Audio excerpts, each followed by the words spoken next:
મિત્રો, આ આખી ઘટના માત્ર એક સમાચાર કે વાર્તા નથી, પણ માનવતાને શર્મસાર કરે એવો કાળો ડાઘ છે. ગામડાના એક નાનકડા શાંત ખૂણે આવેલું એ ઘર, જેને બનાવવા માટે એક માએ પોતાની આખી યુવાની ઘસી નાખી હતી. પતિના અકાળ અવસાન પછી એ સ્ત્રીએ ક્યારેય હિંમત ન હારી. મજૂરી કામ કરીને પોતાના પેટના અન્નનો કોળિયો જતો કરીને દીકરાને ભણાવ્યો, ગણાવ્યો અને પગભર કર્યો. એ મા માટે તો એનો દીકરો જ એની આખી દુનિયા હતો. પણ સમય જતાં એ જ દીકરાના મનમાં લાલચનો એવો ઝેરી છોડ ઉગી નીકળ્યો કે એણે માના પ્રેમ અને ત્યાગનો એક જ ઝાટકે બલિદાન આપી દીધો. શહેરની ઝાકમઝાળ અને પૈસાની ભૂખે દીકરાની આંખો પર એવો અંધાપો લાવી દીધો હતો કે એને પોતાની જનતા એક બોજ લાગવા માંડી હતી. એણે જોયું કે ગામડાનું ઘર અને આજુબાજુની કિંમતી જમીન જો પોતાના નામે થઈ જાય તો એ કરોડો રૂપિયા કમાઈ શકે તેમ છે. પણ વચ્ચે એક જ રોડો હતો, એની મા. જીવતી મા મિલકત પોતાના નામે કરવા તૈયાર નહોતી, કારણ કે એ જાણતી હતી કે દીકરો આ પૈસા ખોટા રસ્તે ઉડાવી દેશે. બસ આ જ ના સાંભળીને દીકરાના અંદરનો રાક્ષસ જાગી ગયો. એણે એવો માસ્ટર પ્લાન બનાવ્યો જેને સાંભળીને પણ રૂંવાડા ઊભા થઈ જાય. મા જ્યારે થોડા દિવસ માટે દૂરના સગાને ત્યાં ગઈ, ત્યારે આ લાલચુ દીકરાએ તકનો લાભ ઉઠાવ્યો. એણે તલાટી અને સ્થાનિક અધિકારીઓને લાંચ આપીને બનાવટી સરકારી કાગળો ઊભા કર્યા. એ કાગળોમાં સ્પષ્ટ લખાયું હતું કે માનું અવસાન થઈ ચૂક્યું છે. આટલેથી જ એનો આસુરી આત્મા ન અટક્યો. એણે ઘરમાં વિધિવત રીતે માનું જીવતે જીવ શ્રાદ્ધ પણ કરી નાખ્યું. બ્રાહ્મણોને બોલાવ્યા, પૂજાપાઠ કરાવ્યા અને બેડરૂમની મુખ્ય દિવાલ પર માના ફોટા પર હાર ચડાવી દીધો, જેથી કરીને આજુબાજુના લોકોને લાગે કે મા ખરેખર હવે આ દુનિયામાં રહી નથી. અને પછી એક કાળો દિવસ આવ્યો. મા જ્યારે પોતાની મુસાફરી પૂરી કરીને થાકેલા પગે પોતાના જ ઘરે પાછી ફરી, ત્યારે ઘરનો દરવાજો ખુલ્લો હતો. ઘરમાં એક વિચિત્ર શાંતિ હતી. મા હળવા પગે અંદર આવી, એ વિચાર સાથે કે દીકરો એને જોઈને પાણીનો ગ્લાસ ભરીને આપશે. પણ જેવી એણે ઘરના મુખ્ય ખંડમાં પગ મૂક્યો, એની નજર સામેની દિવાલ પર ગઈ. દિવાલ પર એનો પોતાનો જ મોટો ફોટો ટાંગેલો હતો અને એ ફોટા પર તાજા સુકાઈ રહેલા સુગંધી ફૂલોનો હાર ચડાવેલો હતો. નીચે દીવો બળી રહ્યો હતો. એક ક્ષણે માના પગ નીચેથી જાણે ધરતી જ ખસી ગઈ. શ્વાસ અધ્ધર થઈ ગયા. જે બાળકની આંગળી પકડીને એણે ચાલતા શીખવ્યું હતું, એ જ બાળકે એનો જીવતો જાગતો ફોટો શ્રાદ્ધના હાર સાથે દિવાલ પર લટકાવી દીધો હતો. દિવાલ પર ટાંગેલા પોતાના જ હાર ચડેલા ફોટાને જોઈને માના આંસુ સુકાઈ ગયા હતા. હજી તો એ સ્તબ્ધ થઈને ઊભી જ હતી, ત્યાં પાછળથી દીકરો રૂમમાં આવ્યો. માને લાગ્યું કે કદાચ દીકરો એને જોઈને ભેટી પડશે, પોતાની ભૂલ સ્વીકારશે, અથવા તો કહેશે કે આ કોઈ ભૂલથી થઈ ગયેલી વિધિ છે. પણ દીકરાના ચહેરા પર નહોતો કોઈ પસ્તાવો કે નહોતો કોઈ શરમ. એના ચહેરા પર હતો એક ક્રૂર અહંકાર અને પૈસાનો નશો. માએ કંપતા હાથે પૂછ્યું કે બેટા, આ બધું શું છે?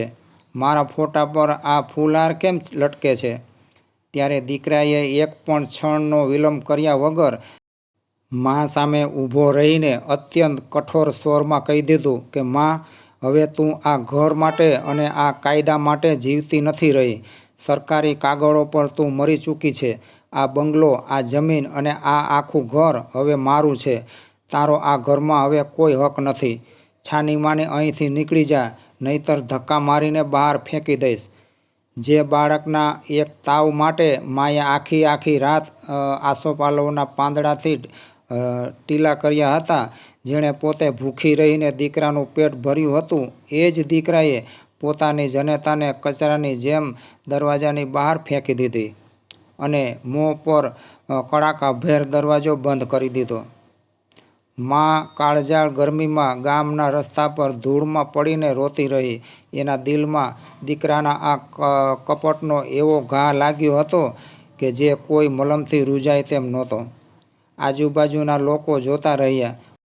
પણ દીકરાના ડરથી કે પારકી પંચાયતમાં ન પડવાની ટેવથી કોઈ આગળ ન આવ્યું. પણ કહેવાય છે ને કે જ્યારે દુનિયાના બધા દરવાજા બંધ થઈ જાય છે ને ત્યારે કુદરતનો દરવાજો ખુલે છે.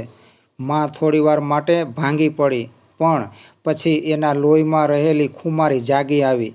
આ લડાઈ માત્ર જમીન કે ઘરની નહોતી, આ લડાઈ એક માના અસ્તિત્વની હતી. પોતાના જ દીકરા સામેના સત્યની હતી. એણે આંસુ લૂછ્યા અને હિંમત ભેગી કરીને સીધી તાલુકા પોલીસ સ્ટેશને પહોંચી ગઈ. શરૂઆતમાં તો પોલીસને પણ આ વાત સાંભળીને આશ્ચર્ય થયું, પણ જ્યારે માએ પોતાની વિતક કહી સંભળાવી ત્યારે વાતાવરણ ગંભીર બની ગયું. પોલીસે તાત્કાલિક મામલતદાર કચેરી અને પંચાયત ઓફિસમાંથી ડેથ સર્ટિફિકેટ અને મિલકતના ટ્રાન્સફર કાગળો મંગાવ્યા. તપાસ શરૂ થઈ અને જેમ જેમ ઊંડા ઉતરતા ગયા તેમ તેમ લાલચુ દીકરાના કાળા કામોની પરત એક પછી એક ઉઘડવા લાગી. દીકરાએ જે સરકારી તલાટી અને એજન્ટોને લાંચ આપીને બોગસ મરણ દાખલો બનાવડાવ્યો હતો એ તમામ કૌભાંડો બહાર આવ્યા. જે કાગળો અને ખોટી સહીઓના જોરે એણે માને કાગળ પર મારી નાખી હતી, એ જ બનાવટી કાગળો એના માટે ગળાનો ફાંસો બની ગયા. કાયદાનો દંડો પછાડ્યો અને પોલીસે એજન્ટો તથા લાંચિયા અધિકારીઓ સહિત એ પાપી દીકરાની ધરપકડ કરી લીધી. જે હાથ વડે એણે જનેતાને ઘરની બહાર ધકેલી દીધી હતી, એ જ હાથમાં હવે લોખંડની હાથકડીઓ પહેરાઈ ગઈ હતી. કાયદાના અદાલતમાં જ્યારે એ પાપી દીકરો ઊભો હતો ત્યારે એની આંખો સામે પૈસા કે મિલકતની સમૃદ્ધિ નહોતી, પણ માત્ર પોતાનો વિનાશ દેખાતો હતો. પોલીસે જ્યારે એના બોગસ દસ્તાવેજો અને લાંચના ખેલનો પર્દાફાશ કર્યો ત્યારે કોર્ટે એના તમામ દાવાઓ રદ કરી નાખ્યા. જે જમીન, જે બંગલા માટે એણે પોતાની આત્મા વેચી દીધી હતી, એ મિલકત ક્ષણભરમાં એના હાથમાંથી છીનવાઈ ગઈ. પણ એનાથી પણ મોટો માર તો એને સમાજના ન્યાયનો પડ્યો. જેવો આ કિસ્સો આખા ગામમાં અને શહેરમાં વાયરલ થયો ત્યારે લોકો એના પર થૂંકવા લાગ્યા. જે મિત્રો અને સગા સંબંધીઓ એની મિલકત જોઈને આગળ પાછળ ફરતા હતા, એ જ સગા સંબંધી અને મિત્ર લોકો એનાથી મોં ફેરવી લીધું. કોઈ એની સાથે વાત કરવા કે એની મદદ કરવા માટે તૈયાર નહોતું. જે સમાજમાં એ પોતે સરપંચ કે સભાપતિ બનવાના સપના જોતો હતો, ત્યાં જ એ સાવ નામોશીનો ભોગ બન્યો. એના માટે સમાજમાં મોં બતાવવા જેવી જગ્યા જ ન રહી. અને બીજી તરફ કુદરતનો હિસાબ જુઓ. જે માને એણે જીવતે જીવ મારી નાખી હતી, જે માને રસ્તા પર ભટકતી કરી મૂકી હતી, એ જ માને કાયદાએ એનો પૂરેપૂરો હક અને સન્માન પાછું અપાવ્યું. કોર્ટના આદેશથી એ ઘર અને જમીન ફરીથી માના નામે થઈ ગયા. આજે એ માં પોતાના જ ઘરમાં પોતાના સ્વમાન અને ખુમારી સાથે જીવી રહી છે. ભલે એના દિલ પર પુત્રના વિશ્વાસઘાતનો ઊંડો ઘા છે, પણ એનું મસ્તક સમાજમાં આજે પણ ઊંચું છે. ગામનો દરેક માણસ આજે એ માની હિંમતને સલામ કરે છે.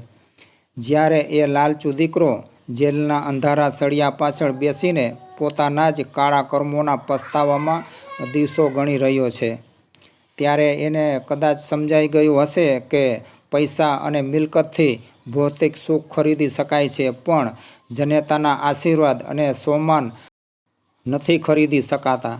આ ઘટના આપણને સૌને એક મોટો બોધપાઠ આપે છે.